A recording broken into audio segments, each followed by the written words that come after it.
The 12th Level Intellects podcast is hosted by the Watchtower Database. Visit watchtowerdatabase.com for more podcast episodes, videos, comics, artwork, and pretty much anything DC Animated Universe you can think of.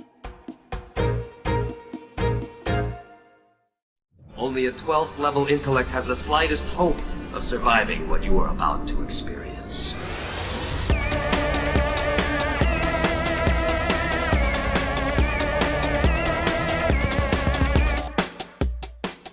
I was just editing our discussion last time about the supervillain, the giant supervillain team versus the giant superhero team. Nice.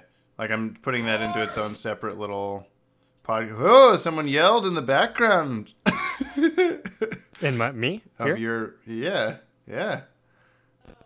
Oh yeah, that was my roommate's. I don't know what he's doing over there, but he's in the pod. He's the third 12th level intellect among myself, James. This is why, and Ted as well. I mean, he's been on the show. You know, he came on to talk the MCU a while back. He did, yeah. Jesse. But anyway, I hope he's reading Doomsday Clock number 9 or number. Yeah, number 9. That's what he's reacting to. I hope so. Holy hell! I left my copy in the hallway. I was like, you read maybe someone will find this and their life will be changed. Anyway, so I'm editing out that video or that into its own video. Cool. So that Jesus, these are some talkative roommates you got. Maybe I should switch back back to the laptop. Shut laptop. up! I'm recording a podcast. I should switch back to my laptop. Wait, are they always talking this much and I Yeah. can just only hear them now? Mm-hmm. Jesus. Well, at least I know that it's not coming through on the recording very much, and people just think I'm crazy more than the normal. I didn't know where I was going with that, but I guess maybe by the time this episode comes out, I'll have segmented that into its own video. At the end, welcome to another episode of 12th Level Podcasts, 12th Intellect Podcasts. I guess we're starting now, yeah. This is an intellect hosted by me, James, and that's Ted. I think I already said that, but I don't care. What's the news? Well, I don't have very much. I have the fact. Let me say one first. Say one first, real quick. Okay, one first. Now you. All right. So there was. Oh my God! I had a thing. Oh, there's a new trailer for Brightburn, the bad evil Superman movie. It's not really an actual superhero movie, but it's basically somebody like Superman crash landed on Earth, but was Yes. evil. If he was like the I he don't did know. not have the Kansas ways about him. Mm-hmm. He had the Zod ways or something. Yeah, Sure. But it's like the first trailer was just kind of vague about what this is, and this new trailer is very Man of Steel-y. Like they're using the Man of Steel shiny metal font. They're using very shallow focus Zack Snyder-y slow-mo shots and stuff like that. So it's very obvious. That's what they're doing. But I don't know. It looks cool. I'll probably go see it. It's got Roy from The Office as the dad. Nice. And then Power Rangers and many other things chick as the mom. Cool. Can't remember her name, but there you go. What Nice. do you have to say about Well, our associate, sometimes guest on the podcast, Brian Day, both let us know that Arrow is going to end with season 8. Yeah. Gave him that little shout out because he's the one who broke the news to both of us. He sure did. So that's the thing that's happening, and that's I guess it's on season 7 right now. I will admit I am behind on my Arrow. Yeah, quite a bit. Even though I've seen I watched the crossovers and then I didn't. I watched the crossovers. I've seen 1 or 2 other episodes, and it's not a bad season. Season 7's been pretty good, but yeah, it's good to know final confirmation. Okay, Arrow's ending. It's been on for 8 years or will. And they're closing the character out in an appropriate way.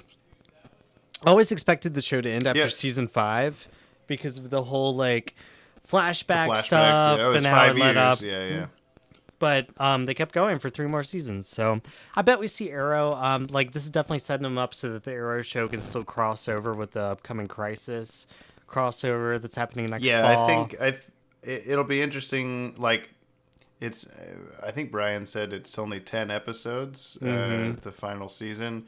So his theory was that it was going to be like 9 episodes, and then the crossover would happen where he's part of it, obviously, and then episode 10 would be like the finale right after that or something. Because the whole like he made a deal with I don't think that lines up. I don't know, but well, usually doesn't it's really like line the up first with, half like, a of the season, season. Yeah, maybe they'll. It's I have like no episode idea. 6 or 7 is usually the crossover. Yeah, it's more likely, I guess, that it'll be all 10 episodes of Arrow season 8, and then the crossover is like his finale, I guess, or something. But he'll probably continue to make cameo appearances in Flash and Legends and stuff like that. Like, especially if I would imagine so, unless they Legends kill is him jumping off time. for some reason. We'll have Legends as like jumping As time long as and he's stuff. still alive. Yeah. But there was also there was something else about this. Is that Monitor? He made like a deal with the Monitor in the last crossover that people wager is that he he's gonna trade his life for the lives of Flash and Supergirl so they don't die. So maybe that's actually what it is, and then he's gonna die by the end of the last season. I don't know. It's possible because that's the thing. Like in the original Crisis, it was Barry Allen and Supergirl who both died in the Crisis. Yep. And in this Berlanti universe, they're two of the main characters. So, yeah, it would be cool to see them survive. It'd be a nice way to change it from the comics. Otherwise, there's rumors going around that the next James Bond won't be Daniel Craig, but it will be Cillian Murphy. Cillian Murphy, who played the Scarecrow in The Dark Knight. He's creepy looking. An interesting thing. Yeah. That's the rumors, The first though. It's not for sure. Non-handsome Bond? Question mark. They gotta mix it up. People seem to like him. He was the guy from Peaky Blinders. He was in Inception. He's the guy who got incepted. Incepted. I don't know. Cillian Murphy's... he's in a bunch of stuff. But I've always liked Cillian Murphy. I think he'd be a really cool James Bond. I guess maybe they creeped him out for Batman Begins. Like, they probably purposely made him look grosser. So... Right. I mean, he's Irish, so he's automatically disgusting. Is that what you're saying? That's not where I meant to go with it. I just meant that he is might Irish, after all. He's not British, though, is what I'm saying. He's not British, but he can still. Well, like Simon Pegg is not Scottish, but he still plays Scotty in Star Trek rather well. Like, I feel like European accents kind of overlap each other. Not European, United Kingdom, whatever the fuck. I don't live there. Those places, I think they overlap pretty well. The UK is It's the UK is Europe, but Europe isn't the UK. It's just like how all squares, all rectangles are squares, but not all squares are rectangles, and how all cereal is soup, but not all soup is cereal. Right. Yeah. And allsquarespace.com is a website where you can create. We're not sponsored by Squares. It's actually Wix. Yeah. We are sponsored, however, sort of, not really. We're part of the Loot Crate affiliate program, Suspense is killing which me. I might as well plug right now while we're talking about it. Is you can go on the Watchtower Database website, watchtowerdatabase.com, and you can scroll down a little bit. There's a Loot Crate link. You can also click it in the description of this video, and it'll take you to just the Loot Crate website, but it's using all sorts of little algorithms and cookies and whatnot, so if you buy a Loot Crate, it gets us a little bit of money, you know? That's a nice thing. Don't click it right now, though. Don't click it right now. Listen to the rest of the you episode. can click it, and it'll open in a new tab, and you can continue to listen to the episode while you buy a Loot Crate. As long as you do that, that's an option. And you can use the code LOOT10, that's LOOT10, for 10% off at checkout. That's the end of that. It should be Loot 12. Yeah, I know. I wish it would. I gotta figure that out. It should be. It should be. Speaking of shows that are ending, Gotham is in its final season, and it's supposed to be... I have not been watching it because I have never been watching it. I did watch an episode the other day, and I don't watch the show, but my roommate watches the show, and so he was watching. He was like, "Hey, check this out! It's like Croc and Scarface was in it, and like there was a lot of characters that were all just in it back to back, and I was like, that was pretty cool." Isn't it doing like a kind of flash forward Batman thing, like you see him as Batman or something? I don't know. I don't watch he's the show, still, man. He's still young. At least I haven't seen him as Batman. But so Bruce Wayne is like probably like 16, maybe a little older than that. But right now he's got his hair styled in a way, so he's got like spikes. He's got like bat ears in his hair.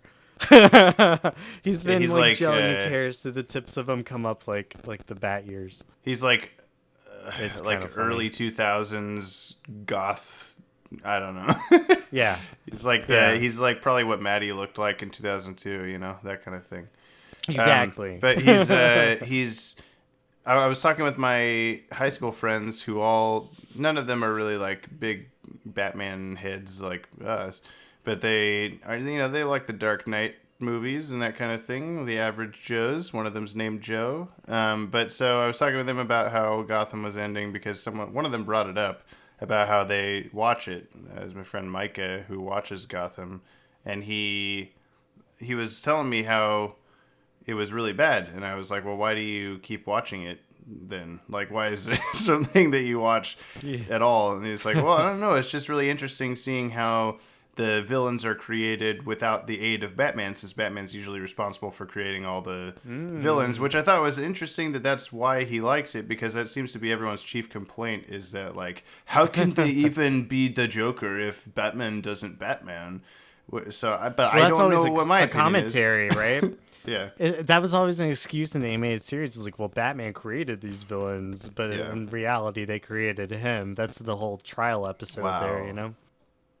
But I don't know. I mean, I've never thought that was 100% true. I think it is Batman. I mean, he literally created Joker, I suppose. Rather than, you know.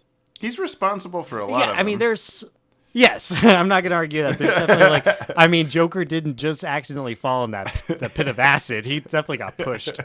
So, or thrown or punched or fell. One of those. But without also, a fight against Batman, I don't think he would have fallen in that vat of acid. Like Catwoman, Penguin, none of those guys didn't. They were just them. They didn't need Batman to. I don't know. Anyway, there was another trailer. There's a new Shazam trailer. It had Eminem, "My Name Is" in it, which was good. That was a good song to use. The trailer actually made me a little bit less enthused about it. I'm still going to definitely go see it. But I don't know. It wasn't like it was bad or anything. If this was the first trailer I had seen for the movie, then I would be really excited. Just compared to the other trailers, it wasn't nearly as like, yeah, Shazam sounds great. I'll go see that. It was just kind of like, yeah, more stuff. All right, I guess whatever. And it had a moment where he throws a Batman. You know those, like, they're not action figures. They're like, I don't know. They're just big plastic, like 2 foot tall. You see them in like Target or Walmart or whatever. They're just like tall stormtroopers that are like 2 feet tall, and they just like their arms kind of move and they say stuff. There was a Batman one in there, and there's like a scene where Shazam picks up a Batman and just throws it at the bad guy, and it goes, "I'm Batman," and it kind of sounds like Kevin Conroy, and so people are speculating that Kevin Conroy has a cameo in Shazam. But I don't know if I fully agree that it's Kevin Conroy. It just sounds like, well, basically anybody. Yeah, just it would be cool. It's possible, I suppose, but I don't know. Nope, probably not. That's all I had. I haven't seen that, but I did see the trailer for Dark Phoenix, the latest trailer. Yeah. I don't know. I'm not like emotionally invested in that one. I never finished X-Men Apocalypse. I watched half of it on an airplane and never actually finished it. And that's the other trailer that came in. Like reintroduced Cyclops, Storm, Jean Grey, Nightcrawler. Like these are all great X-Men to bring back, and I'm glad that they're featured in the next movie. And I'll probably end up watching it, but I need to go back and finish Apocalypse first. I don't know. I'm just like, I'm a little burnt out on this version of the X-Men. It's been around for almost 20 years. I'm ready. Yeah, and it's gone through so many different ups and downs and good movies, bad movies. Yeah. It's just kind of there's no, like, you can't really say, like, yeah, I like the X-Men movies. You like can say, Logan. Like, I like a couple of the X-Men movies. Logan is now in the top 5 superhero movies of all time, so I'll give it that. Yeah. But yeah. Logan, Days of Future Past, X-Men 1 and kind of 2, those are probably the ones I return to a lot. A lot of people like First Class. I like First Class, but it's not in my top favorite X-Men movies, I guess. It'll be interesting to see. I agree with your list. Yeah, it'll be interesting to see if people, or if Marvel Studios, I'm sure they will incorporate them at some point. Yeah, they will. But it'll be They'll be recast. tough to They're make gonna a recast. unique. Yeah, but they have to make like a unique new wave of X-Men that people can attach to, like that. People are attached to Thor and Iron Man and all that stuff because these are the first like successful movie versions of them, whereas the Fantastic Four, the X-Men, Spider-Man, I mean, I guess they've made a new Spider-Man that people like, but it's not they've had other versions that people have in recent memory that people have, oh yeah, that's my favorite Spider-Man, that's my favorite Fantastic Four, blah blah blah. So and with the X-Men movies only ending now, it'll be like mid MCU. It'll be interesting, I guess, to see if anybody. I'm sure they'll come up with good new X-Men. They come up with good stuff all the time. So Yeah, I mean, have there's faith. so many X-Men to choose from the comics that haven't been featured yet in the movie. So yeah, it'll work out. But I mean, I still think like we need to see the classics like Professor X, Cyclops, Wolverine. That's some of the problem is that like some of those characters are like perfectly cast. I would say Patrick Stewart is like the best person you could have I possibly like put James as Professor McAvoy X. too. James McAvoy does a good job. I don't know. Yep. He's a good young Professor X, like in First Class, but I didn't really. I don't know. By Apocalypse, he's just a fill-in for Patrick Stewart. Like they're starting to move him toward. He's bald now. He's getting older. But he's not the same. Okay. I guess I don't know. That's fair. You can't just put a bald guy. You can't just make a guy bald. I don't know. You can. It's pretty easy. Just like we learned with Lex Luthor in Batman v Superman: Dawn of Justice. Well, he wasn't bald until then. No. Anyway, I got one more piece of news, and Okay. I want to bring up DC Comics is doing a thing for their comics universe this year called the Year of the Villain. And it's, I think, going to be, I don't know if it's going to be like a mini series or a storyline, or if it's like, they've done this in the past where all the villains take over the ongoing books for a month. And so it's like the Justice League book, but it features Legion of Doom, or it's like the Aquaman book, but it's all about Black Manta that month, you know? Sure. Yeah, so they might be doing something like that, but there was a recent crossover between Batman and the Flash called The Price, which spun out of the Heroes in Crisis crossover series. So at the end of The Price, Jordan the last Price 2 pages... from Batman Beyond Return of the Exactly. Joker. Yeah. Thank you. Yes, You're welcome. That's very wrong. But at the end of the storyline, they tease this upcoming event, and it's really interesting. The last 2 pages that they tease, it's like Batman sitting at the Bat computer, and he sees like a screen of like all the different Justice Leaguers in front of him. You see people like Shazam and Zatanna and like Dr. Fate, like pretty much everyone you could think of is on the screen. And he's talking to someone there, and we don't know who it is till the next page. It's Superman, but he's talking to someone. Wow. And yeah, spoilers, Superman. Oh no, well, no, anyway. So Superman's talking to him about like how many times they've saved the multiverse, and Superman's like, "We've saved the multiverse 12 times." Batman's like, "No, only 11 by my count." Superman's like, "Well, you forgot a time," and You forgot and when so the other versions of us saved the multiverse. And so it seems to me like they're talking about how the multiverse is truly at a crisis now, and I think this is spilling out of the events of the Justice League book. Final crisis. Yeah. Right? Finally crisis. Super final crisis. duper final crisis. Yeah. The last crisis we swear to God. That's the subtitle. So it's saying that's the title of it. Yeah. But basically, they're getting to the point where they're looking at these heroes, and the question is, well, who do we trust in this thing? Because Superman's like, we can't trust any of these people. And he's like, Batman, I don't even know if I can trust you. Because they're like, which makes me think that there's a lot of superheroes out there now who might be impersonators from different parallel worlds, and that might be what this crossover is all about. It's like it's similar to like Secret Invasion, where like the Skrulls in the Marvel universe have come in and like taken over heroes that we're familiar with, that we've known for years. So now it's like maybe DC's hinting at that there might be like invaders from parallel worlds that have impersonated like our versions of like main superheroes. This that is we've known for freaking me years out, now. man. This is too much. I can't Maybe. take this.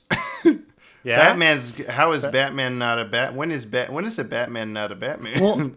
Well, the thing is, I think Batman and Superman are the correct selves, but they're hinting that the Flash, in particular, is someone they can't trust. Barry Allen, the Flash. They don't know for sure if it's our actual Flash, because that's what the Price was all about. Was Batman and Flash's relationship deteriorated after the death of Wally West and Heroes in Crisis. This thing you're describing is a scene in The Price? Yeah, it's the last two. It's kind of an epilogue, and it ended with a tease for DC's Year of the Villain. So it was like what they were talking about there is going to spill into the next story arc, right? So we'll see. I don't know, but it was an interesting tease, very much like another multiverse thing.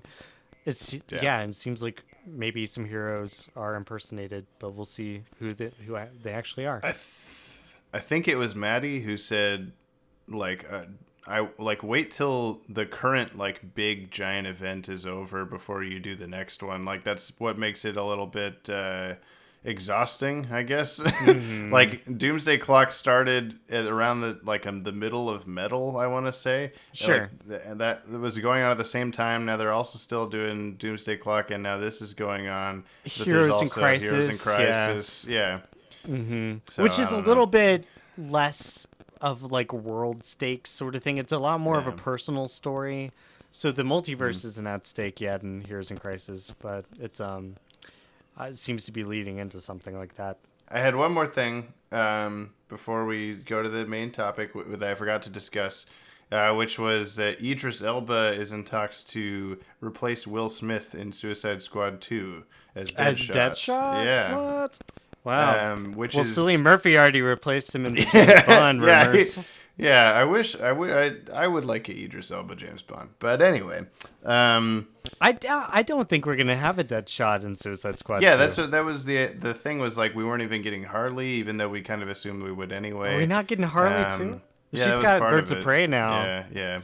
I mean that's / the beauty of Suicide Squad. Like Suicide Squad, you don't need the same people. Like as long as you have Amanda Waller and maybe Rick Flag. Like even then, Rick is exposable. You know. Right. Yeah. I mean that actor that plays him is also not very great. He was the new RoboCop in the RoboCop reboot. It was very stale. Joel McKinnon. Unimaginative. Yeah. Mm-hmm. But anyway, he was the orc in was it Bright? What was that? Yeah. The Max Landis movie with Will Smith and the cop. I haven't seen it, but I'm pretty sure you're right. Oh, dude, you have to watch it. Same director, David Ayer, who directed Suicide Squad. I've heard such a bad great things. bad. No, it's a bad movie that's just so fun to watch. Brightburn, and on the other hand, looks okay. Yeah, but okay, Idris Elba replacing Will Smith. Could he even pull off the same like Will Smithiness of Deadshot? I think he could, but why would you do that? It seems like a really weird, like semi-racist, like just put a different black guy. I don't know. And like, Idris Elba is like such an accomplished actor. He deserves the chance to like do his own. Yeah, be a character. Yeah. Not just not just take over one that already happened. Who would you cast him as if you could choose? Like what new villain? I'm thinking too. I do a Jon Stewart. Yeah. He'd be make a good Jon Stewart. But I'm he's thinking kind of villain-wise, he could maybe be like Tattooed Man. Could be really cool. Yeah, he's got the ability. his tattoos on him come to life. Like that could be. Idris Elba is kind of typecast as like a very stoic, like his Thor character, whatever the name of. I can't remember what his name is, but like that kind of he plays that same kind of character in whatever movie it is where the kid goes to the book dimension. And there's like a castle. Page Master. No. No, that's not what I meant. But that's that reminds me though. That is the movie I described. You're right. That does remind me that I used to want to rent that every time I went to the video store, and my mom would be like, "No, you don't want this because last time you really wanted it and you watched it and you didn't like it." And I'm like, what? No, what are you talking about? But it's not a good movie. Anyway, no, it's. I can't think of the name of the movie. Let me look this up because people are saying it already. Idris Elba.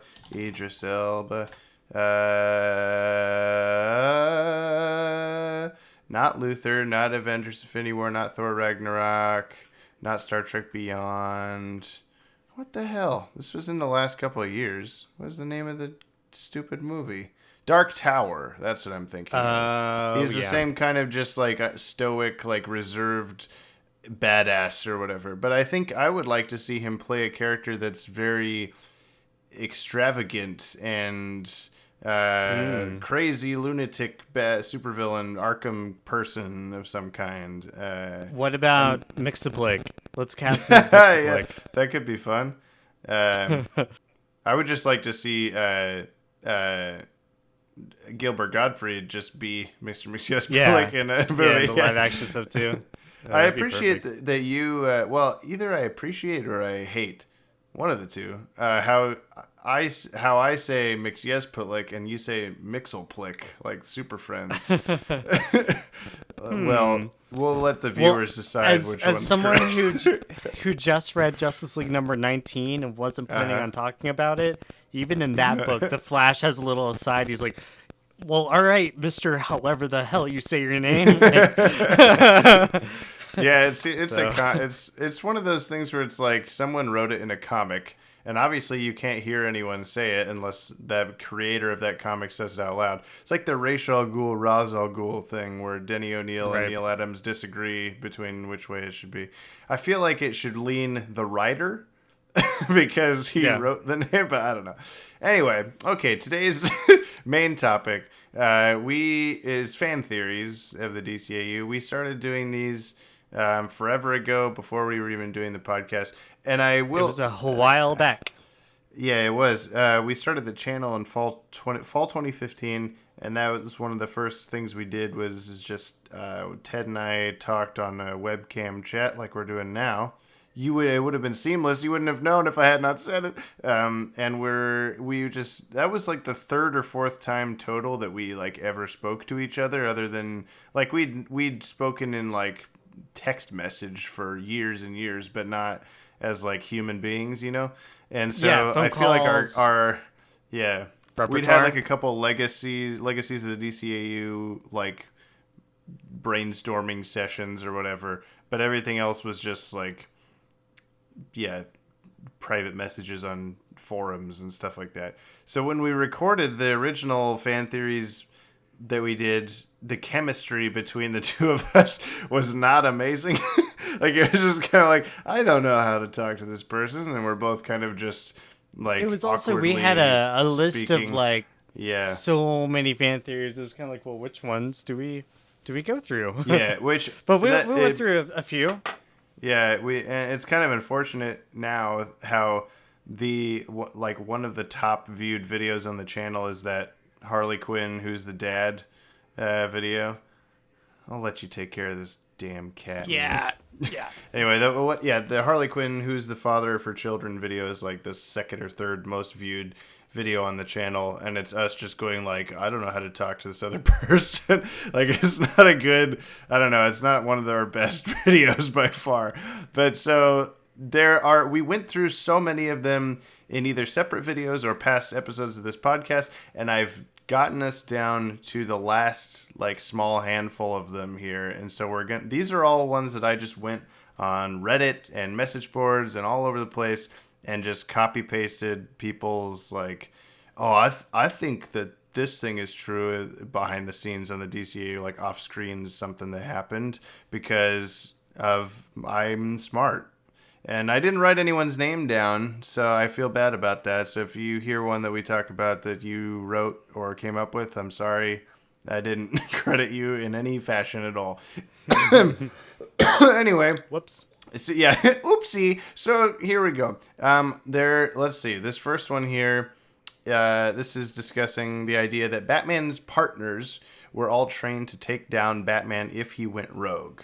And the evidence for this being Batman has solutions for every League member. Like he knows how to take down every Justice Leaguer as seen in Tower of Babali, Tower of Bubel.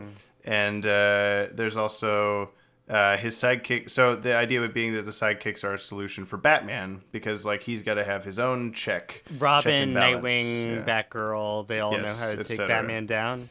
Yeah, but Except this is kinda Batman going knows off how of- they know how to take him down. Yeah, he knows how to take down each of them because they're Yeah. his children, or essentially. But and like yeah. there's never really a point in the DCAU specifically that he has that it's shown that he like has an on file like, okay, Superman kryptonite, John Jones fire, Wonder Woman take the lasso on herself, or whatever the hell it is. Like there's no Well, he's got the I mean, files he of like the probably- JLU and Batman Beyond. Like he pulled up Aquagirl's That's true. file and was like, well, look, there's but there's we Aquaman. can't see the text. He's got files. We just see like Right. Yeah, we see just pictures. rectangles. Yeah. No text. So this Because is, I it's guess redacted. Because it's Yeah. secret how to take him down. Right. Yeah. Or don't look at this. Boil the water. That's how you take down Aquaman. I mean, Superman, controlled by Starro, knew how to take down each one of the Justice League members in that time period. So maybe it was on file because Superman just looks at the computer. I don't know.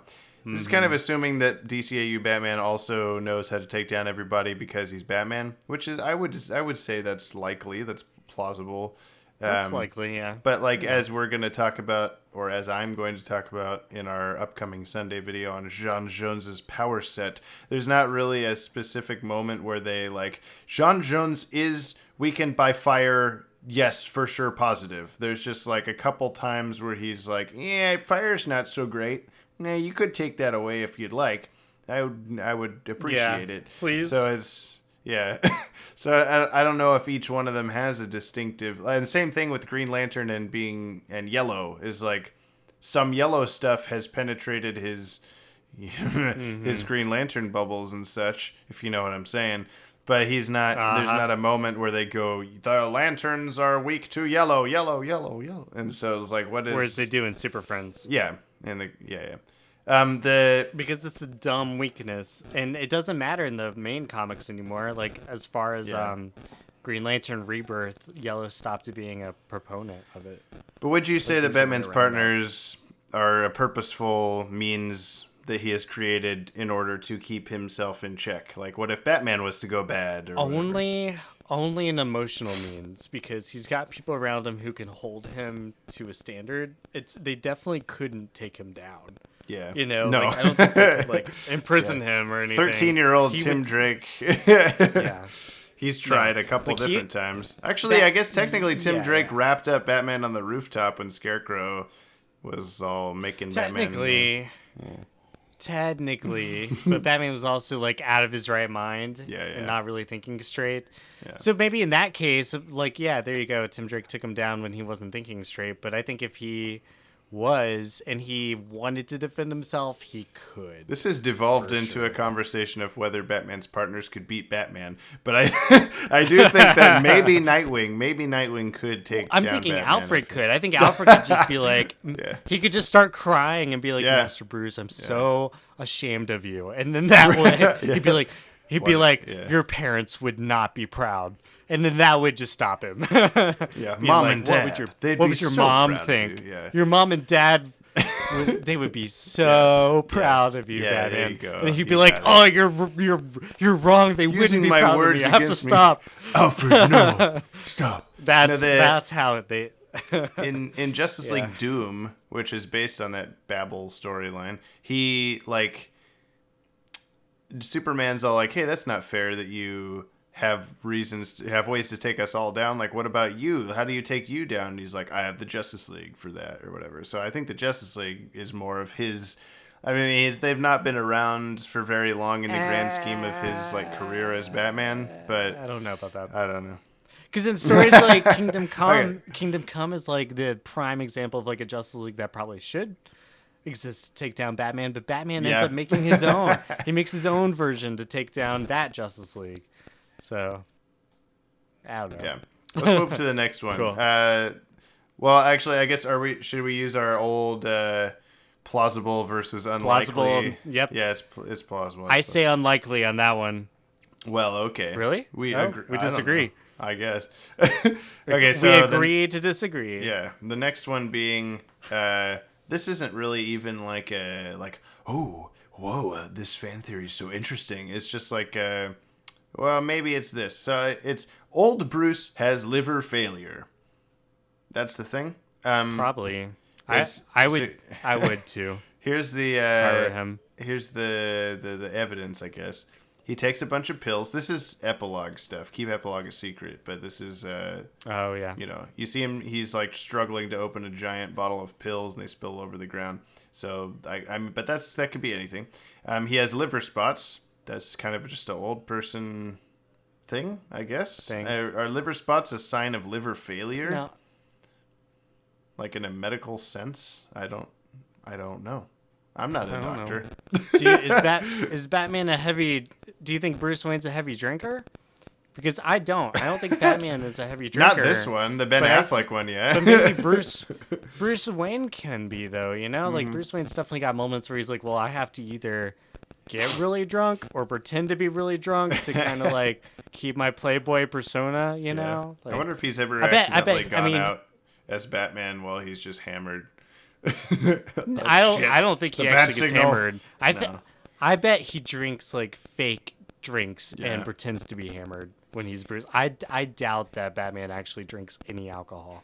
Well, he has alcohol thrown in his face in Mask of the Phantasm, so maybe he absorbed some of it. Yeah, that's fine. Anyway, so he's not drinking it. There's another piece is his eyes look jaundiced, which I think is saying his eyes are yellow in Batman Beyond, but like his teeth, like Joker's teeth are yellow. I don't know. I think it's just a coloring thing of like this white you're using is slightly more yellow. Teeth get yellow after a while. Yeah. You just it's a cartoon. Your eyes so wide to see. It's a thing. It's a cartoon. Yeah. He has heart problems. Well, I'm trying to open my eyes and not my teeth. Right. Yeah. Don't open your teeth for sure. That'd be terrible. He has heart problems being another thing. Like what? Yeah. Is that a liver failure sign? It's a symptom. Or is he just a 90-year-old man? And then the other thing is like instead of liver failure, they say it could be hepatitis due to so much contact with other blood. I'm sure if Batman is taking pills as an old man, it's because he's an old man. Like old people take pills. There's not really much to go off of on this. It's just a thing. I don't know. He's also hooked up with Zatanna. Oh, she's got those magical STDs. So I don't know. I'm just saying she just says Zatanna, you know, like do not hit crabs in reverse.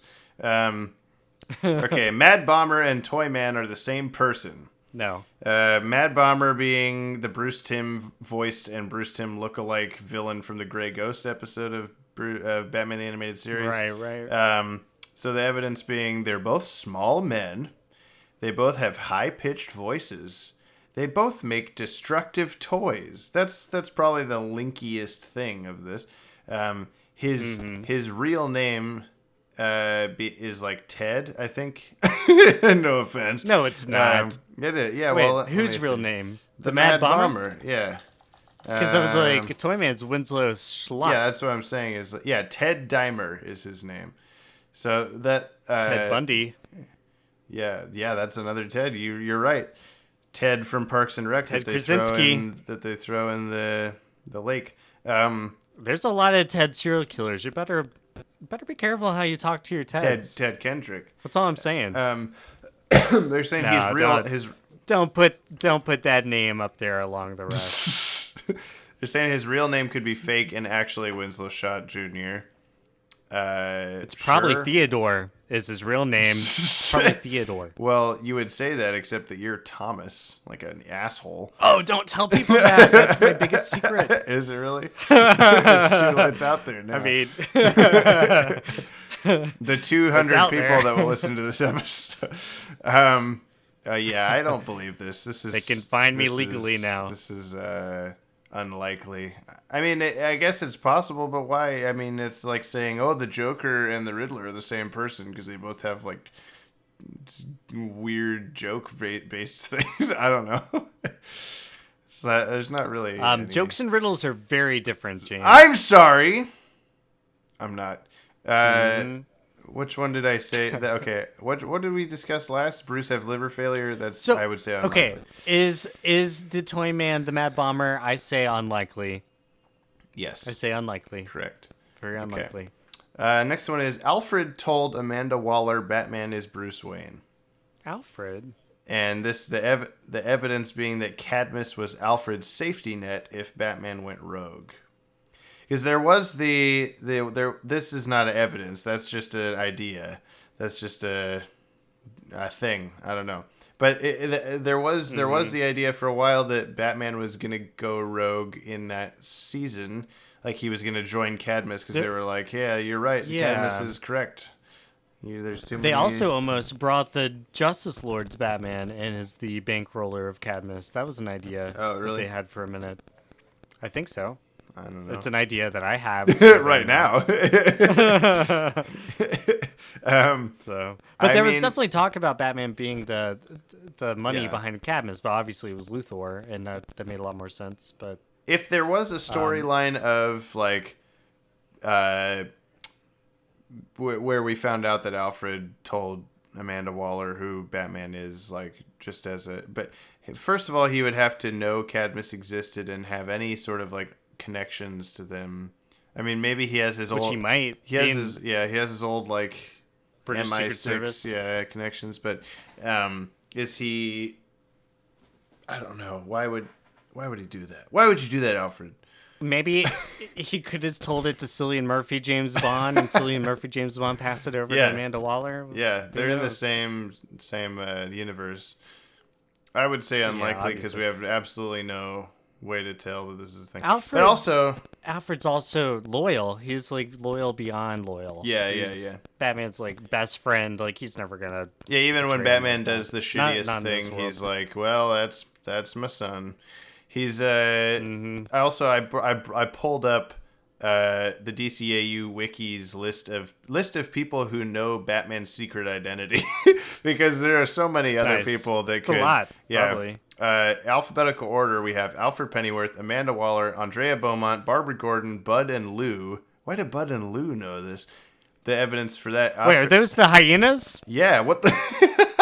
So after first encountering Batman during the events of Harlequinade, they came to the conclusion that Bruce Wayne smelled just like their enemy when they encountered the clothing store along their master Harley Quinn. But as they were not able to speak, nothing came of it. Okay. Clark Kent. They're the ones who told Amanda Waller. Yeah.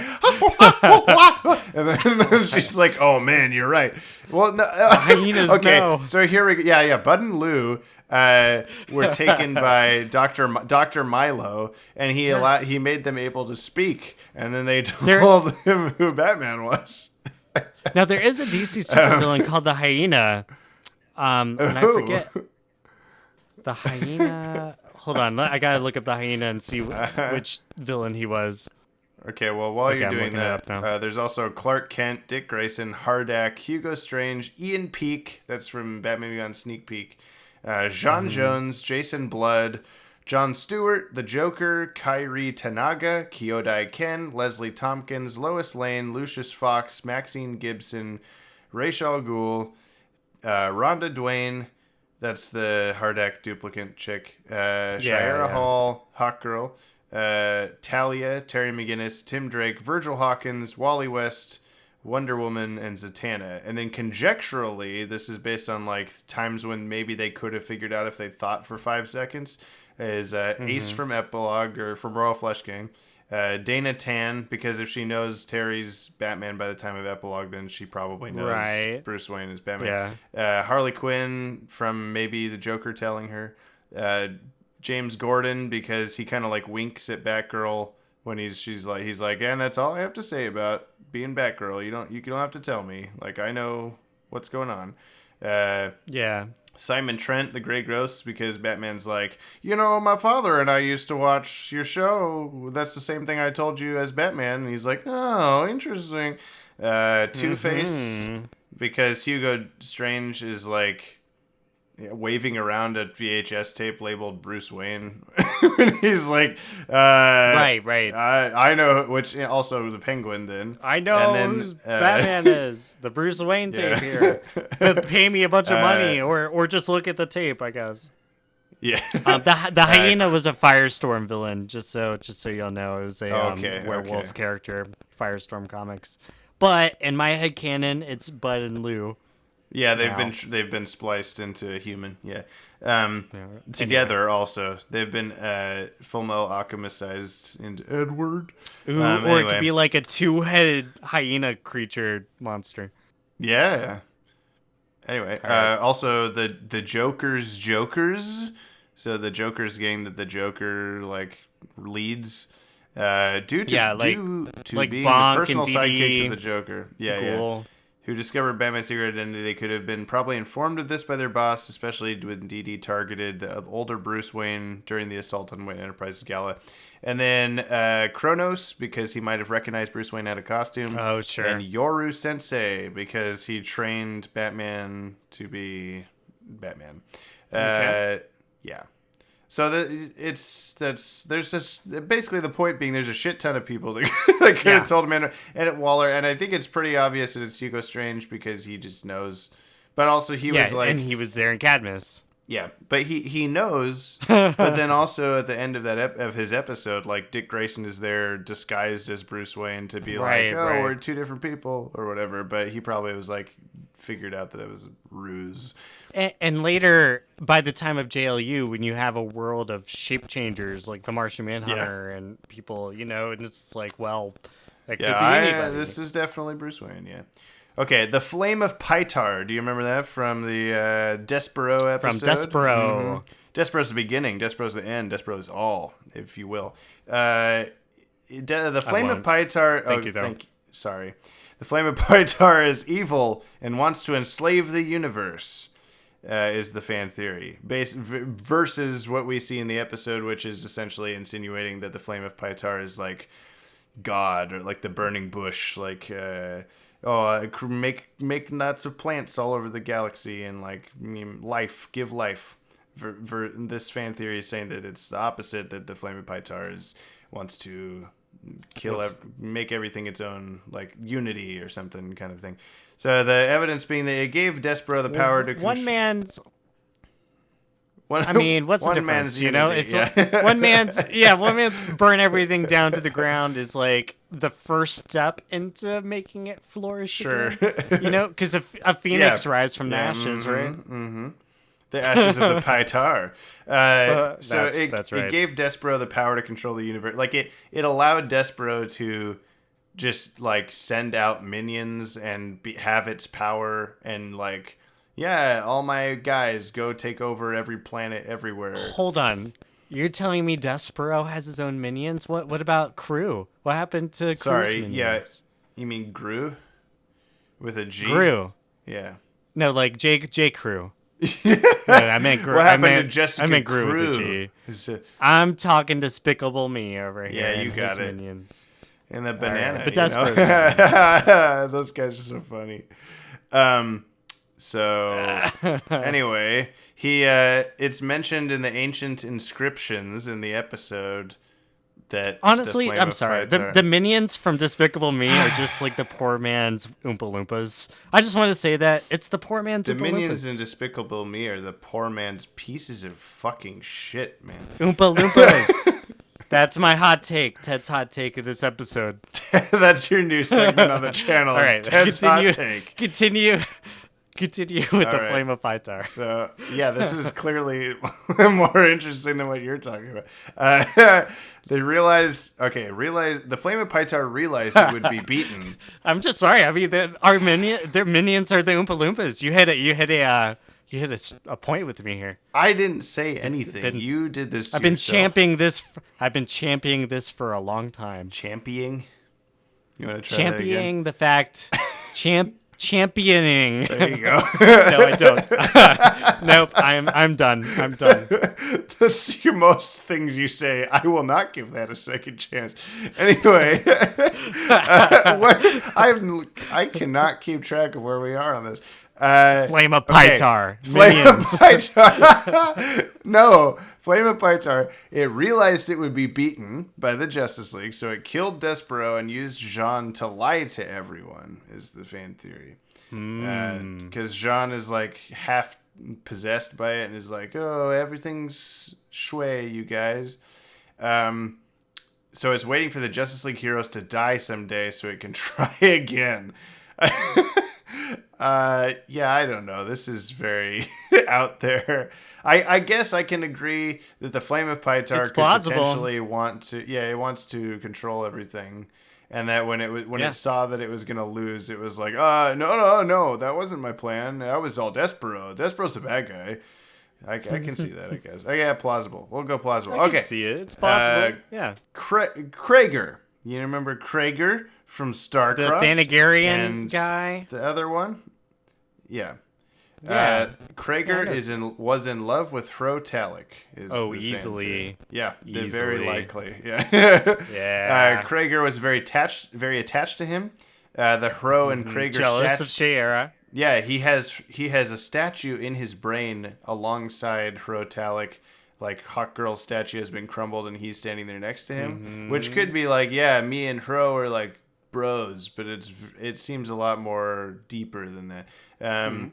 Well, I think it was deeper than that, because Hro was without his wife for 5 years. Who knows what he was out doing? You know, probably Kraager. Whatever. Kraager brand Fred Meyer's soda pop. He hates Shayera is the other thing. I can see this being like a... Because specifically, how do I say this? For whatever reason, what comes to mind is that there's like the opening scene of... when is it? I think it's in part 1 of Starcross. They're in Hro Talak and Shayera are in Hro's like chambers on the ship, and they're like, "Oh yeah, the oysters and stuff." Like Kraager comes walking in. Kraager. Yeah, and he's like, whatever his name is, Kraager. Kraager. Kraager comes walking in, and Freddy Kraager comes walking in, and Hro makes Shayera leave, and then when they leave the scene, there's just like an extra 2 seconds that it holds on Kraager where he's just glaring at them like, this relationship is bullshit. Even though at this point, Shayera has done nothing to like be anti the Thanagarians' plans. She's just reunited with him. That's all that's happened. So that does seem very like that's my man. Get away from my man. Yeah, so, I believe it. Easily. Very plausible. Oh, yeah. I do too. All right. Darci has Toyman in her suitcase at the end of her episode. This is the oh my gosh. Yeah, the woman kidnapped by Toyman. No, it's his. Is that right? It's his doll, his like life-size doll, Darci, that he makes. Right, but she was a woman first, right? I don't think so. Like. I think she was not human. No, I think. Oh yeah, you're right. Like a big Barbie doll. Yeah. She's the one, and she's the one who comes back in the Static Shock episode. Which is the only reason I'd say Superman this is not true, because the idea being that she killed Toyman and he puts him in her suitcase, because she's just carrying a giant like 6-foot-long suitcase at the end of her episode. And I think the theory being that there's a person in there. Yeah, she like killed him and he's in there, but then he's back in Static Shock and then Justice League Unlimited and Justice League, like he's not dead. Maybe it's the Mad Bomber now. Now it's the Mad Bomber. It's different. There's two Toymans. Now it's plausible. No, there's many Toymans. I mean, there's been multiple Toymans in the comics too. Like you even have like your Super Friends Toyman, who's the more like the skinny one with like the black sort of like jester hat. You know, there's 3 Jokers and 3 Toymans. There's the Toyman. Apparently, there's the Mad Bomber, and there's the Toyman again. I don't know. Two-Face, which is I think it's silly that the 3 Jokers isn't being addressed in Doomsday Clock. It's getting its own comic, but that's neither here nor there. Yeah, I'll read it. We'll talk about Doomsday Clock. I'm gonna read it too. Okay, Two-Face's. Yeah, Two-Face's operation in Second Chance, that's a Batman episode, was successful. Sure, yeah. The evidence being that Two-Face gets fixed, but then he reburns his face in that Batman Black and White 2 of a Kind comic. That we're assuming that that's True. canon, which there's really no reason it wouldn't be, other than it just being a little more adult than normal. But Batman and Harley Quinn is canon, and she's got 2 butts. she sure does. So I mean, yeah. In Second Chance, Two-Face goes in for his operation to become back to just normal Harvey Dent. Like he's gonna have some scars or whatever, but that's all. Like he'll be a normal human face again. But we don't see the outcome of that before his appearances in New Batman Adventures, where he's Two-Face again. And I guess, his the Tim Drake origin takes place in Lost Years, so it's barely after Batman the Animated Series. So I guess if that 2 of a Kind comic was between Batman the Animated Series and Lost Years, then sure, it could be successful. Yeah, it could work. Yes. I think so. Okay. That's the end of the fan theories. Like I said, there's a handful of them that I'm going to turn into other videos. There's also, I discovered a document that I had made a while ago that is other DCAU fan theories, like several of them that we haven't brought up in these videos before, podcast episodes. So we may get to them another time. We should really quickly do comic relief. Doomsday Clock's what we both read, so let's talk about that real quick. Yeah, that sounds like a good one. Now that I've got my graphic content segment, I try not to overlap things. Yeah. And so I was going to talk Heroes in Crisis, but I think I'm going to talk about the Price crossover in my next graphic content episode. So I'll just save all. Is that over now? Like it's done? The Price? Yeah. The Price is. Okay. Heroes in Crisis is still going on, but the Price was a little 4-issue. The Price is right. Crossover between Batman and the Flash. The Price was right. So anyway, Doomsday Clock number 9. tune into graphic content. Yeah, Doomsday Clock. So it happened.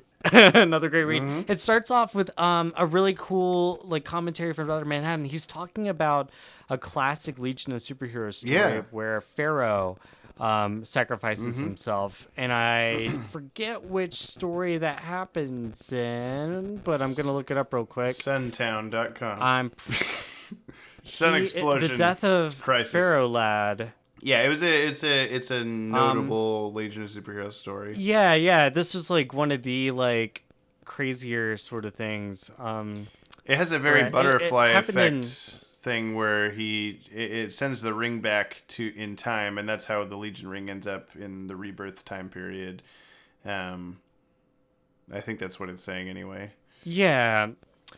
Well, there's a classic story. It looks like it's from Adventure Comics 352, 353, which was published in the 60s. I believe you. Where Pharaoh sacrifices his life to save the world, the universe, from a Sun Eater. Mm-hmm. And the Fatal Five is involved and all this stuff. But hey, the Justice League versus them soon. I know. They versus them. So Doomsday Clock dealt with Pharaoh just briefly, because they were talking about how Dr. Manhattan found that Legion ring, but then we went back in time and moved the Green Lantern, Alan Scott's power battery. The Legion ring disappeared, so it's the Green Lantern Corps it causes might not have ever existed. And the Legion of Superheroes might not exist or whatever. Yeah, just all based off the superpowered ring sort of idea.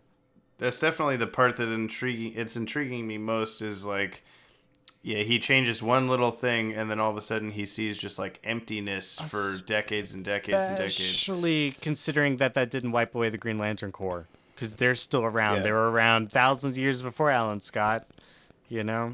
So, and they're still around in the modern day. It could be that the visions he's having of apocalyptic death, future, present, etc. Yeah. Some weird alternate timeline that he's witnessing that's not really going to come to fruition or whatever. Because obviously by the end of this comic, it'll get fixed or whatever. Right. So. Yeah, even in the next issue, I think we'll see a lot more about the JSA and the Legion and bringing them back. That's what Doomsday Clock is going to lead into for sure, is bringing back those two institutions. Because we've got Johnny Thunder's got to get his power back, and that'll come with the JSA returning, and then Saturn Girl's around, so that'll bring the Legion back. Yeah, it's just a matter of time.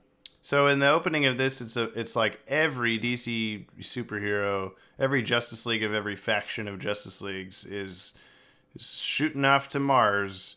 Yeah. In various spaceships and houses of mystery and whatnot. And there's the Javelin 7 from the DCAU Justice League show among the ships. And they actually land it properly like they did in the show. Yeah. It's just kind of cool. It was made really me think, cool to see that. It made me think, yeah.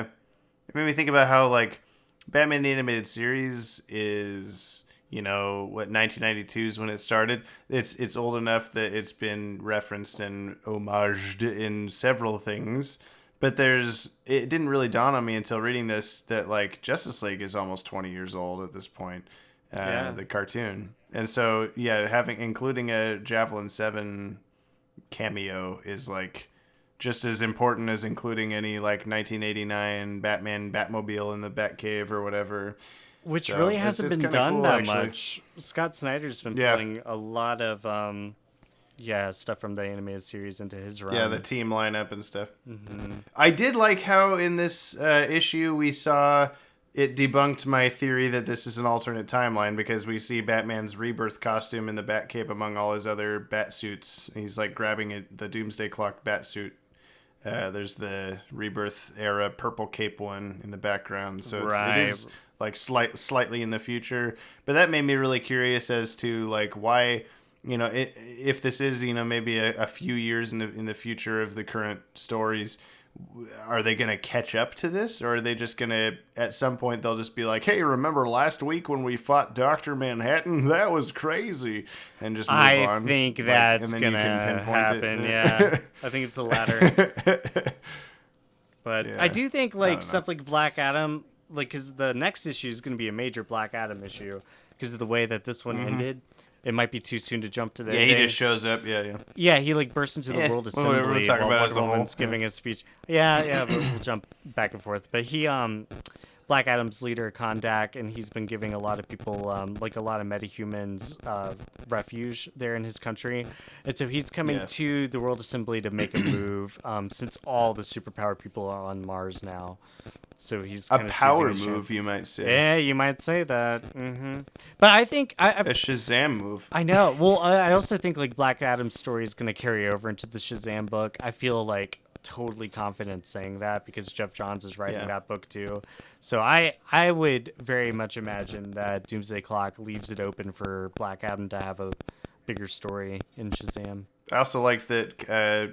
Shazam, Captain Marvel, whatever you want to call him, his like whole little family of they're all here. People are on Mars with them. Yeah, I like how he shoots lightning out of his chest, which was new. Like he usually does fingertip shit or whatever. But yeah, the whole opening sequence of like it's dialogueless. It's just this group of Justice Leaguers on this ship, this group of Justice Leaguers in the House of Mystery, this group of Justice Leaguers on the Javelin 7, this group of like. You're just seeing waves and waves. Everyone's of superheroes. Nervous. It's the calm before the storm. They're about to go up against a Which I thought was really cool because it reminded me a lot of the scene near the end of Crisis on Infinite Earths where there's just hundreds of superheroes standing in a room and Alexander Luthor's like talking to everybody like, hey, all the timelines have merged. LOL. Good luck.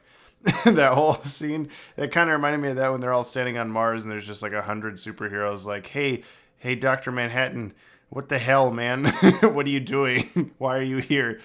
And also I didn't make the connection like, he's always sitting on Mars doing his thing in Watchmen. But in this universe, in the DC universe, if he was doing that, there should just be Martians everywhere going like, can you leave, please? Like, but what there's are you doing? no Martians because they're all dead. Because John is the last one. Are they in this, though? Yeah. Because I don't know, it changes. Every universe has a different amount of Martians. Yeah. Like you're reading the main Justice League book right now, right? Scott Snyder? Yeah. Thanagar. I'm up through. Hang on a second. I'm not quite through Drowned Earth. I'm almost done with Drowned Earth, so you can't spoil things. You're not through Drowned Earth. Okay. So, well, the next story arc, you meet the second to last Martian. So, but they're very much aware that like the Green Martian race is almost dead. Let's talk about how the Charlton Comics characters are in here a lot, like Blue Beetle and Captain Atom. The Question. And when Captain Atom showed up, he's the one to explode Dr. Manhattan, who is his like analog in Watchmen. Right. Yeah. Yeah, it was like, well, him and Firestorm are the two most similar power sets, you know? And there was even a panel in that big fight on Mars where Blue Beetle runs his bug straight into Dr. Manhattan. Right, yeah. I had to flip the page back. You told me I was like, what was just read it on Comixology. Yeah, I couldn't. I was like, did he shoot at him? Did he literally just run slam the bug? Yeah. He did. Yeah, he did. Mm-hmm. Yeah. I did like how I can see there's been some complaints about Doomsday Clock where people are saying, you know, oh, it's kind of predictable and schlocky at this point, where it's like, oh, every Justice League member is going to have to fight Dr. Manhattan. They're going to have to punch each other so hard that the fate of the universe, like, just, you know, it's nothing new or whatever. And I guess I can kind of agree with that, only because this issue was just, here's every Justice League member coming to punch Dr. Manhattan. Which is exactly what people were worried was going to happen. But it was really cool. I wanted that to happen. You wanted that to happen. Yeah. But it's I think we talked about this last time, where I like how Dr. Manhattan is like, it's this time. This is happening. It's 1940. I moved the Green Lantern battery slightly. That whole thing, because it's like exactly his voiceover from Watchmen that he does constantly. And he gets all blowed up, and then he's in his like brain nerves thing. Like he's like a walking nerve cluster, which was really cool, because that's how he looked when he. Yeah. There's the whole like. He dies or whatever in the particle accelerator bullshit that he goes through. But I like how he's walking around in that same like, oh, some guy noticed a brain in the middle of the street view. There's also the moment where Firestorm finds out that Dr. what's his face? Dr. Dr. Stein. Yeah, I was gonna say Dr. Legally he Blonde. was wrapped up in that he like purposely did Firestorm so that he could be Firestorm. And part of the Superman theory that has been hinted at for so long, which he keeps saying like, I'm not part of that, and then he is. So there was also a really cool scene where Dr. Manhattan gets hit by like Zatanna and John Constantine and Etrigan and stuff, and he's like, oh, you think this is magic?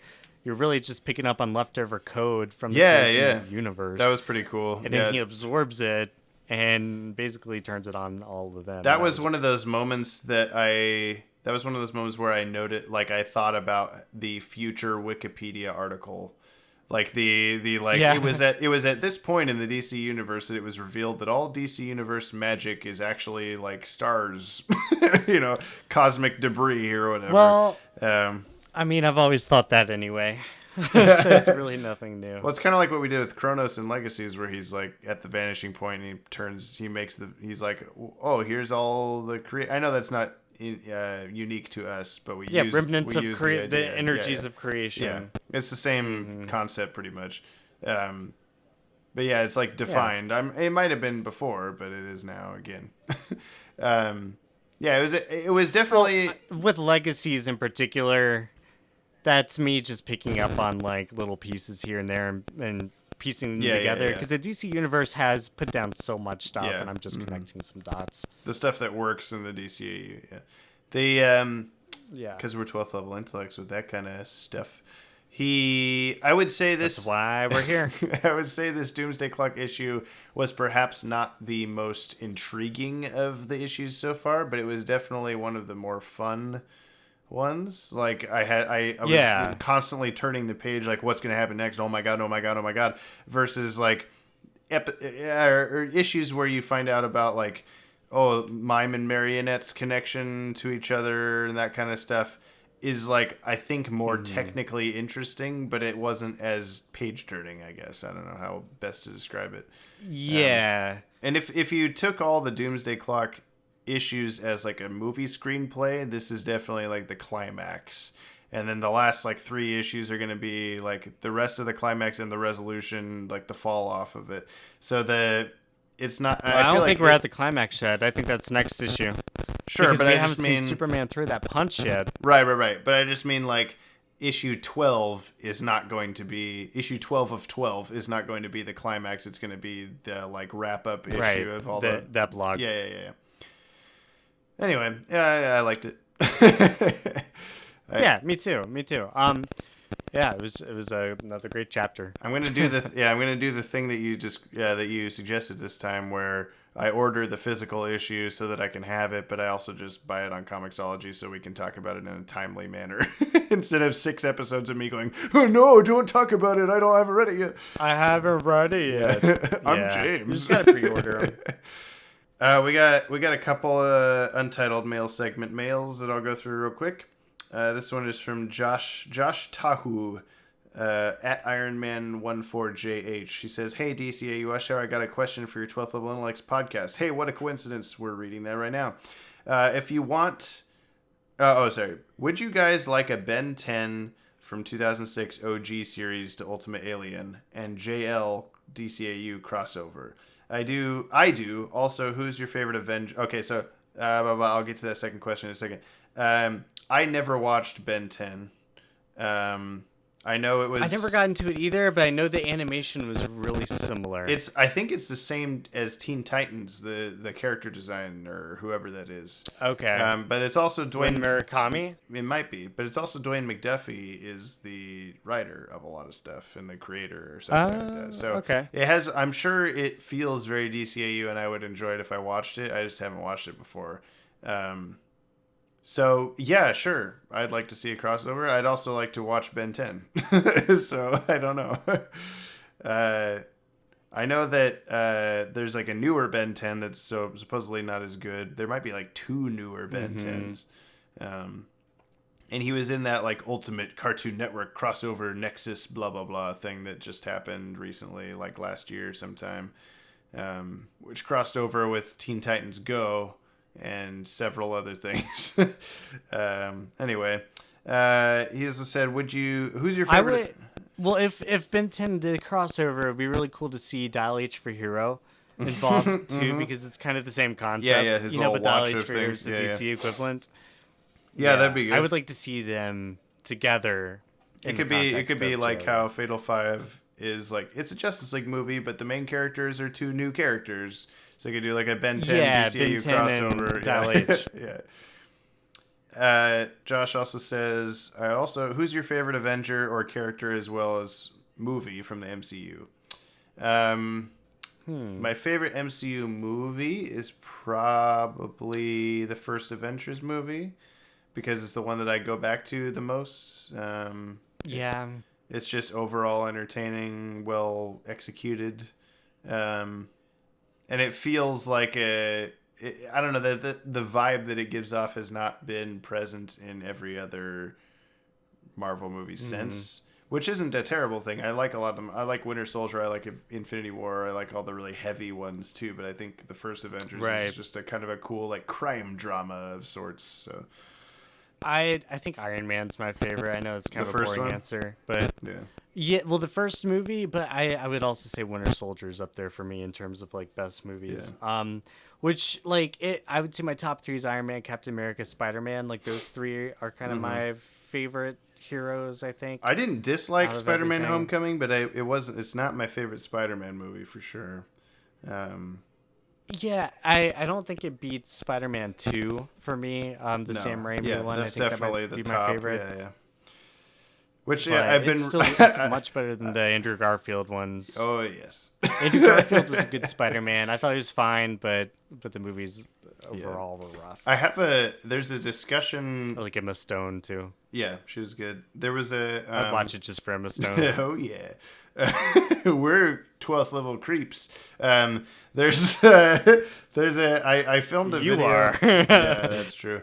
I filmed a video with my friend Nick, who's a big comic book fan as well.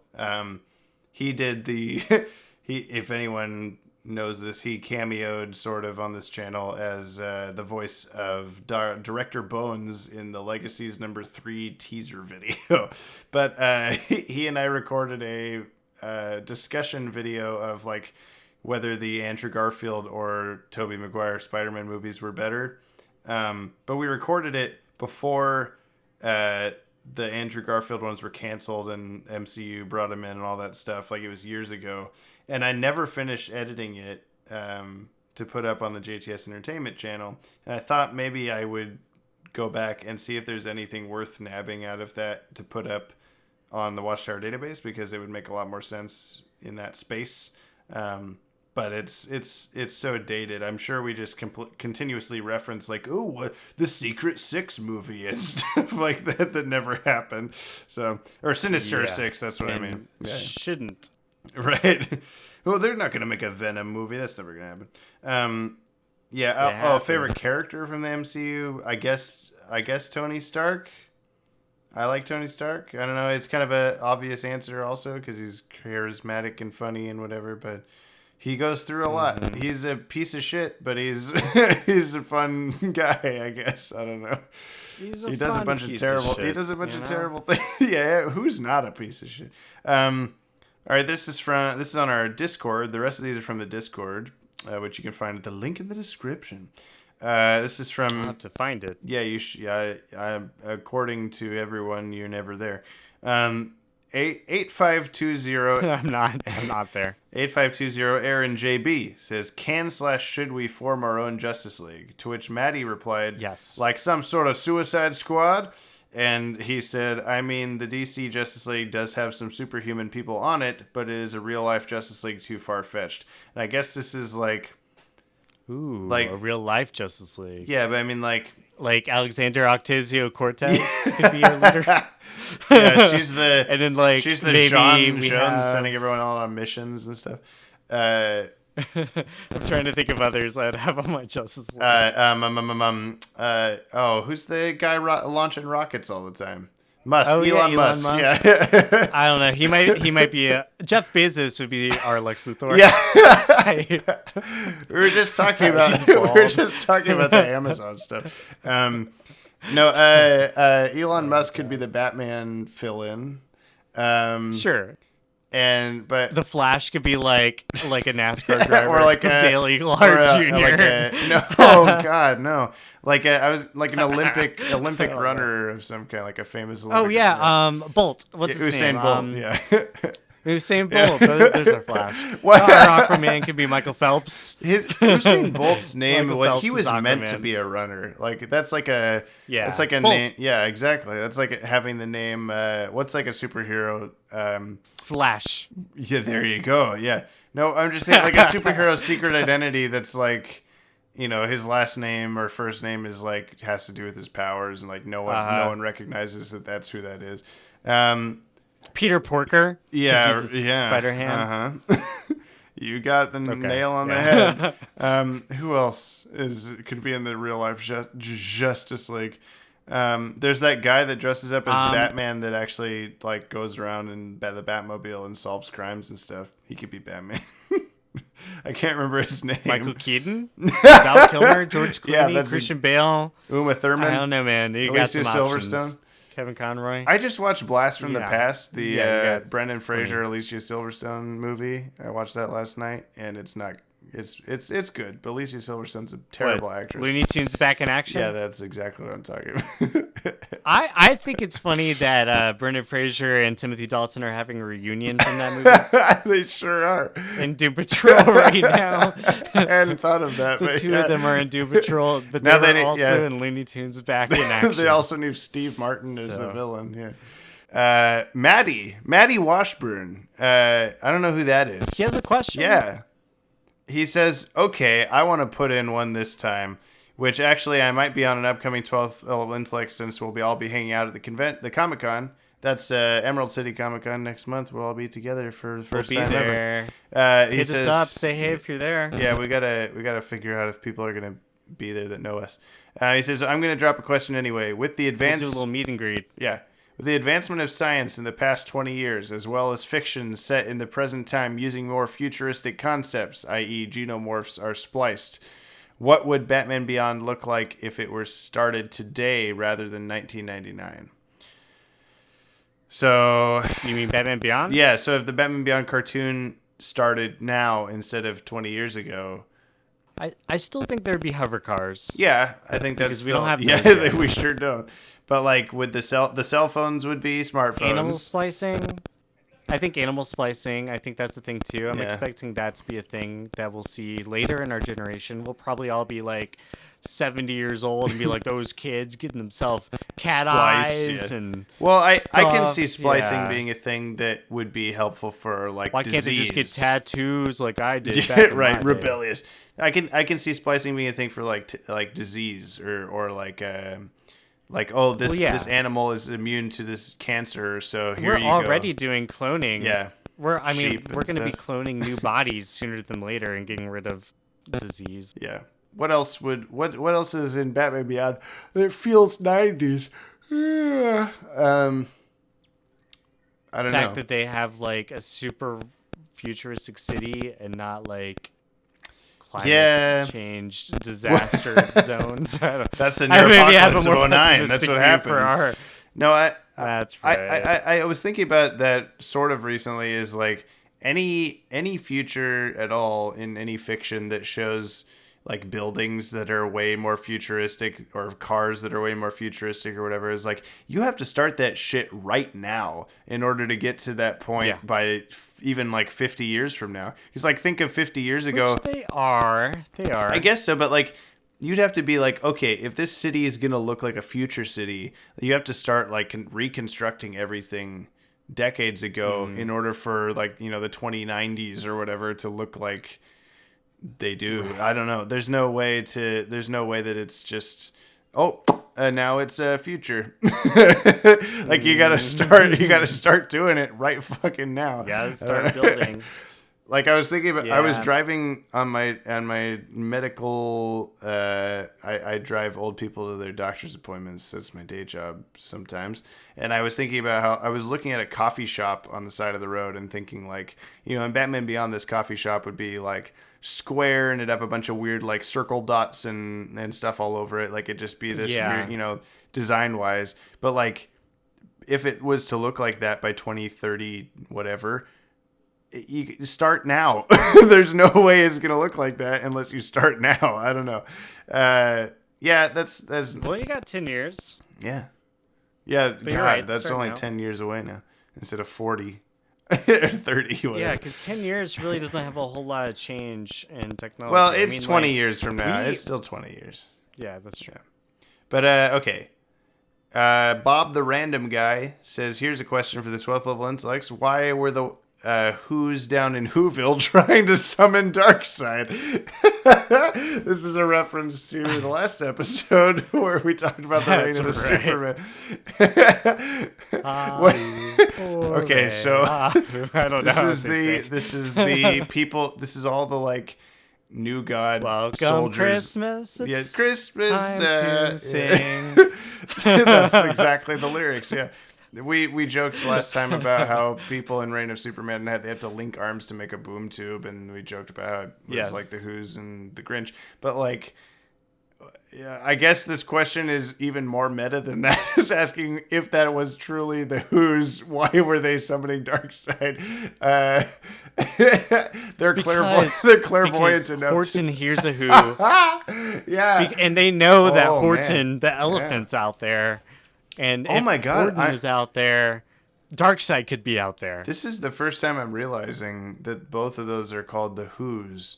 Does the Grinch Yeah, take man. place on like a flower? Mhm. Whoa. Yep. This is some And some Horton shit. lives outside of it. So Horton Yeah, is Dr. Seuss has some shared continuity. Do we we- should timeline the Dr. Seuss. Yeah, books. we really should. Do we live on a flower? Do we live on a flower, Ted? Yes, of course. Oh we my do. god. I might We actually, our Earth is actually a giant disc that's floating around in the sky on the back of a turtle. That's very true. I don't know why they were so excited to save Christmas, I guess. New That's right. NUE, new. This is also Switzerland on the YouTube comments. Why wasn't Katana named Katana? I think he's referring to Sakuri in Justice League. I don't. Oh yeah. I don't know for sure if that is supposed to be a Katana replacement character or if it's just very similar. Sort of is. Yeah, it's really similar. I don't know if there was something going on to like cause them not to be able to use Katana, but like it's also this character was used as a villain and Katana was typically a hero. She was in the Outsiders for a longest time. It was only but as she's also on Suicide like Squad yeah, that I was she gonna became say more. yeah. Yeah, she's on Suicide So Squad, you're but saying at the she's time of the typically- Justice League cartoon, she was more of an anti-hero kind of character than a supervillain. Not even. I mean, Okay. even in the comics, she was like part of the Birds of Prey and the Outsiders still. Okay. She was mainly like, I would put Katana as a hero. She was Batman's sidekick and Beware the Batman, you know? So maybe they just made her up because Arisia needed like more girls to not be overtaken by the disease that she was making, the toxin or whatever. So maybe they just had to make up another girl character. But that seems like they could have included at that point. They could have brought in like Giganta or somebody that they hadn't put in yet. Cheetah. Well, apparently Sakuri is part of jiu-jitsu or judo. It's like the act of setting up to execute your move. Oh, like the word? Fun Sakuri? fact. Okay. Sakuri. That's something I did not know. Yeah. Byproduct says, if you could punch any DCAU character and get away with it, who would it be? Doomsday. I'd punch. Yeah, if he wasn't going to immediately break your neck, you would like break your hand. You break your hand just punching him. Also, chemo. Because Chemo? my hand would usually dissolve into acid if I punched chemo. Whatever. Chemo. What I want you to do someday is open a dictionary and just say each word and when you get to one that you say wrong, I'm just gonna be like, nope. Let's try this. We can make that a drinking game. Yeah, no, we should totally do that at the Comic-Con. I'll bring a dictionary every time Ted says a word wrong. Take a drink. Okay. Anyway, God, I would say no right words at all. Yeah, you would just do it on Ever. purpose. Well, okay. Pretend you didn't hear would. that. Maddie and I will still play that game, but you don't. You're Well, unaware. I will not play that game correctly.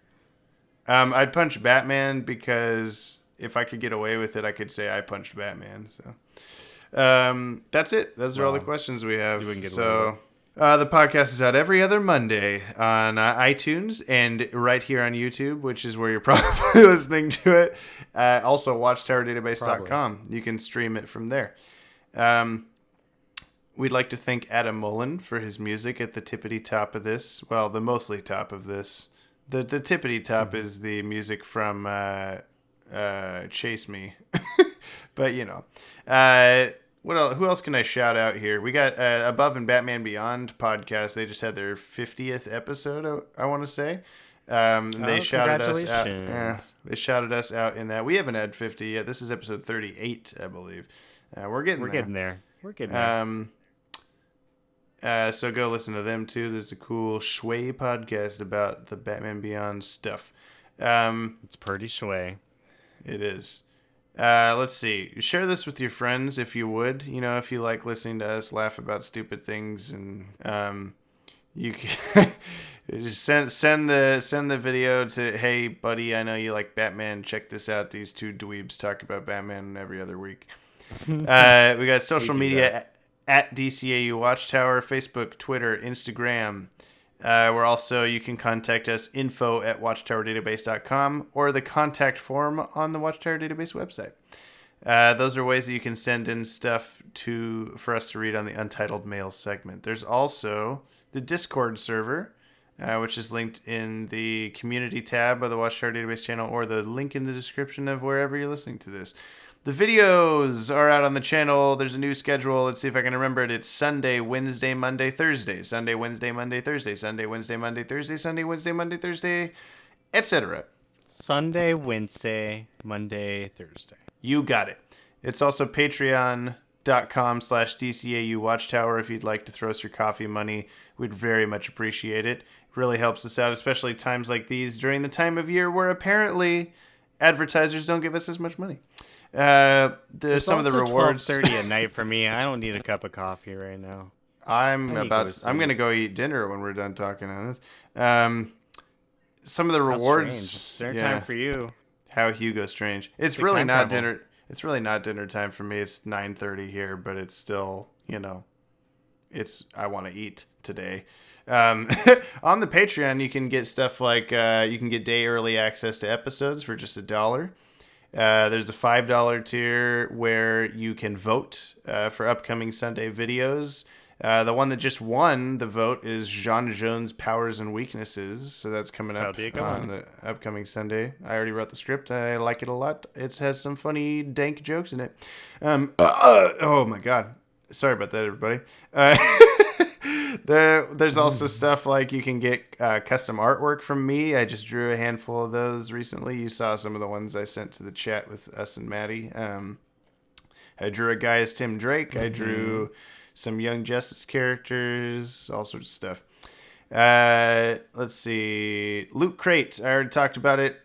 Go to the go click the link in the description. Buy a Loot Crate. We get some money. Merch, teespring.com/stores/DCAU Watchtower. You can get a t-shirt with Maddie's face on it.